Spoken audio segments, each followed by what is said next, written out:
The news has been heavy across Minnesota. The sound of protest, the sorrow of fatal shootings, arguments about law, about order, about what makes a country good and strong. You may be asking yourself, is this who we are? Can a nation keep order and still show mercy? Where is the line between doing right and doing harm? Not all news is black and white. History has seen this before. I have too. Permit me, then, to try and offer you a little perspective, not with outrage, but with calm reason. Our purpose is not to divide, but to consider what it means to save the Republic. Let us step back and look plainly at what has happened. The federal government sent thousands of immigration officers into Minnesota earlier this year. This was the largest enforcement campaign of its kind, brought about in the name of law and security. Tragedy soon followed. 2 U.S. citizens lost their lives during enforcement actions in Minneapolis. The public grieved, and then it rose up, first in sorrow, then in anger. Roads were blocked. Protests grew. Trust between local people and federal officers, always a delicate thread, was stretched to its breaking point. And so, under pressure, public and local, the government withdrew about 700 officers, 1/4 of the force. But do not think the work ended. 2,000 remain. Cooperation agreements were struck between jails and federal authorities about how and when to transfer those under arrest. Yet many questions remain about what real cooperation means, and just when or if this kind of federal campaign will truly stop. Now imagine a small-town main street at sunrise, flags hanging on quiet porches as the first newspapers drop onto doorsteps. Neighbor faces neighbor with uncertain eyes. Is today the day families are parted, or is there peace at last? Picture a county courthouse where people line up, some to vote, others to speak at a city council meeting. Some are angry about what they call outside interference. Others worry the law is losing its meaning. Each side fears. Each side claims the mantle of justice. Think of a mother waiting in a kitchen late at night, listening for the sound of her son returning from work.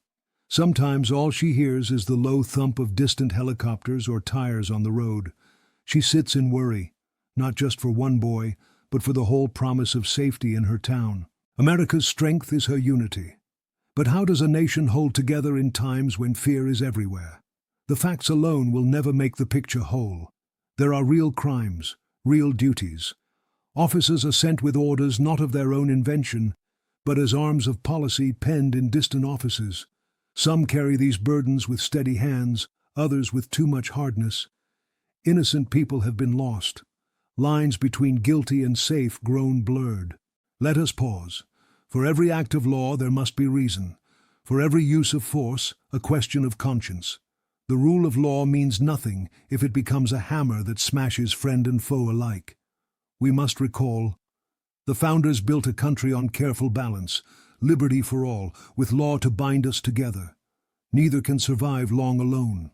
Now, picture a group of officers at the edge of town.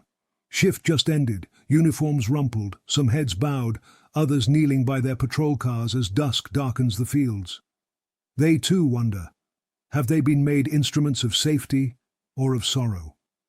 Sometimes wisdom begins with listening, not just to our own side, but to those whose fear we do not share. Picture a packed church hall, neighbors gathered around cracked coffee pots, voices low, some holding hands in prayer for those lost, some praying for officers in danger, all hoping for peace. Against this backdrop, the real question grows, what kind of country do we want to be? Let us keep walking a little further down that path we began together. We must remember, laws must be enforced, but never in a spirit of vengeance. Power, even power given by the majority, is like a flame in the dry grass. It can give light, or, if handled with anger and fear, it can destroy. Think back to the courthouse steps after the funerals. The flags lowered, the faces young and old, each person weighed with loss, but also waiting for someone to say, "Here is the way forward." No mob ever carved a wise path for a nation.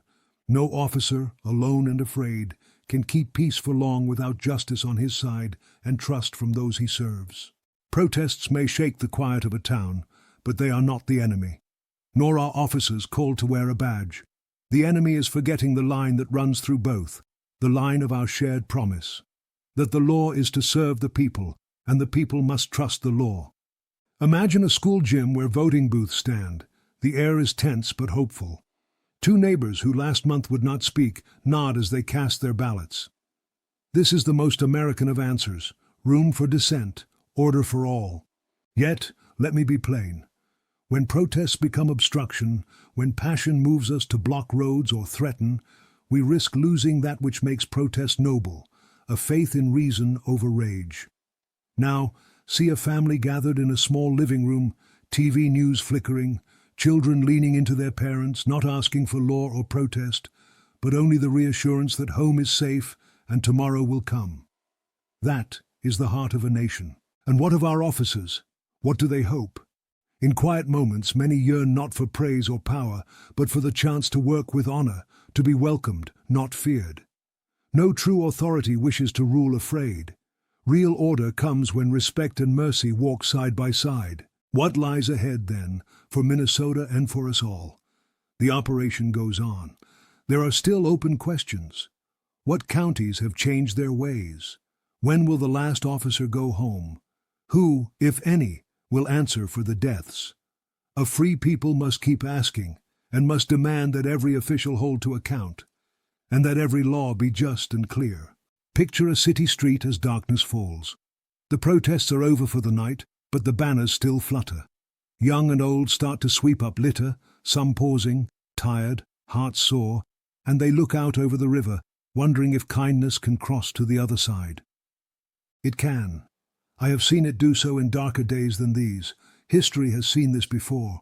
When citizens speak bravely but with restraint, when officers do their work as servants, not masters, then, slowly, respect can be rebuilt, as two hands find each other across a table that once seemed too wide to cross.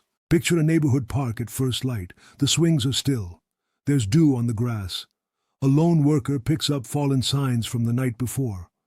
The silence is heavy, but when children come back to play, the mothers watch, still anxious, but hopeful that simple joys will not be lost forever. Neighbors must risk kindness. The habit of suspicion, once planted, grows deep roots unless we pull it up together. Remember, America's strength is her unity. Our bonds are more precious than any short-lived victory of one side or another.